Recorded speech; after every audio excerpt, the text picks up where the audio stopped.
काय मग परवीन, कसा गेला पोळा? पोळा तर एक नंबर गेला ना बापा. काय भजे, काय वडे, काय खीर, काय पुऱ्या. हा. अरे मजा येऊन गेला ना जेवण करून.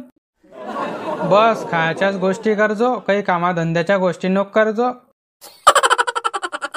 अरे हे सण त्योहारच आहे की चांगलं चांगलं खायला भेटते, नाही तर आजकालच्या बायाले खिचडी शिवाय काय येते दुसरं. का रे भो, बसलाय का म्हटलं? हाव ये ना, बस ना.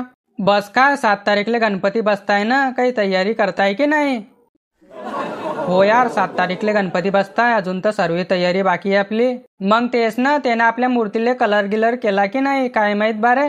बरोबर बोलती तू, एकदा मूर्ती पाहणी पडीन आपल्याला रेडी झाली की नाही तर. हाव ना, मग तेच ना. चालताय का मूर्ती पाहायला? चालताय का? जाणच पडीन ना बापा. बरं काढ मग तुझी गाडी. काही पण काम पडलं तर माझीच गाडी का, तुझी गाडी का दूध देते घरी?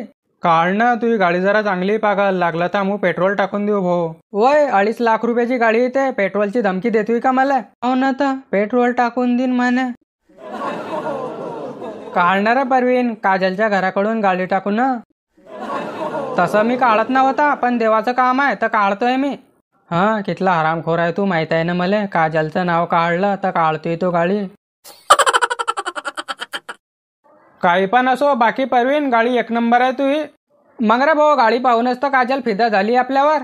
बरोबर बोलला परवीन तू, काकी तोंड पाहून पट्टी नाते तुया ना. म्हणाचा मतलब का बेटा, तुया तोंड चांगलं नाही का माया? तोंड तसं चांगलंच आहे तुया, पण गाडीनं कसं वजन वाढलं पागल तुया. काही पण बोल परवीन तू, गणपती आपल्या बऱ्हाणपूरच्या खाले. मग रे भाऊ, एक नंबर गणपती बनताना आपल्या बऱ्हाणपूर मध्ये. काय कलर, काय शायनिंग, एक नंबर न डायरेक्ट. मग रे, दुरून दुरून लोक येतात बऱ्हाणपूरचे गणपती घ्यायले. गणपती बाप्पा मोरिया. 1 2 3 4, गणपती की जय जयकार. गणपती बाप्पा, माझं काजलवर खूप प्रेम आहे, प्लीज ह्या वर्षी माझं लग्न काजल सोबत करून दे. गणपती बाप्पा, माझ्या गलीतल्या सर्व मुलाचं लग्न झालं, फक्त मीच बाकी आहे, ह्या वर्षी माझा पण नंबर लाव. गणपती बाप्पा, ह्या वर्षी सर्व शेतकऱ्यांना चांगलं उत्पन्न दे. गणपती बाप्पा, आमच्या चॅनलच्या सर्व सबस्क्रायबर लोकांची मनोकामना पूर्ण कर. काही पण मागतोय का? त्याने कधी काजल मागली तर? अरे का सोनं डसलाय त्या काजलले, की काजल मागतीन ते तुलेच नितात आहे तिचा? हाव ना, तर म्हणतो काजल मागतीन सबस्क्रायबर लोक. अरे का काय पडलाय मुलीचा? गणपती बाप्पा, सर्व दे सबस्क्रायबर लोकांना, फक्त काजल सोडून, का की काजलवर माझं खूप प्रेम आहे. बाकी देवा भाऊ, मूर्ती एक नंबर सजवली ते ना. चूप बस ना, तसं सांगवानी तैले, नाही तर चांगली सजवतानी ते मूर्ती. तैले आखिर लोक हेच सांगवा, म्हणा जमतच नाही मूर्ती. बरं मी आणतो त्याला बोलून. मी काय म्हणतोय, मूर्ती आपल्याला 6 तारीखले नेणे म्हटलं. गणपती 7 तारीखले बसताय रे, माहित नाही का तुला?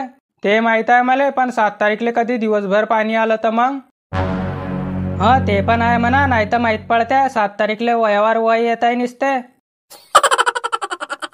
तेच म्हणतोय मी, पाणी का सांगून येणार आहे आपल्याला. चालीन ना मग, 6 तारीखले गुंजव बापू गणपती. बोलो, कैसे आना हुआ? कि हो, मतलब हमने तुम्हारे भरोसे काम छोड़ दिया, तो ऐसा करोगे क्या तुम? क्यों रे भाई, क्या हुआ ऐसा? मूर्ति को देखो ना तुम, मूर्ति पर तो कुछ भी शाइनिंग नहीं दिख रही मुझे। हाँ तो फिर काम बाकी है ना उसका भी। हाँ क्या मतलब, कौन सा काम बाकी है अभी? मूर्ति के अंदर शाइनिंग का काम बाकी है अभी, तुम वेट करो। वही बोल रहा था मैं, अच्छे से सजावट करना मूर्ति की। तुम बेफिक्र रहो, एक नंबर बनेगी मूर्ति हो। वही बोल रहा मैं, दूसरी बार आने को हो ना, हम ऐसा काम करना।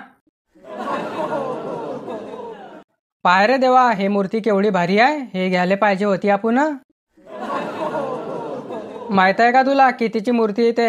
51 रुपये देता, आणि अशी मूर्ती पाहिजे, तशी मूर्ती पाहिजे, टेंट टाकजो. 51 देता तर देता, म्हणता भंडारा बी ठेवजो. हाव न, तर हे मूर्ती घ्यायला पाहिजे होती म्हणे. मले का म्हणतोय मी, दिले का 51? तुले नी 51 रुपये देणाऱ्याला म्हणतोय मी. दारू प्यायला पैसे राहतात त्याच्याजो, गुटखे खायला पैसे राहता, आणि देवाचं काम आलं की नाही, आम्ही गरीब आहे.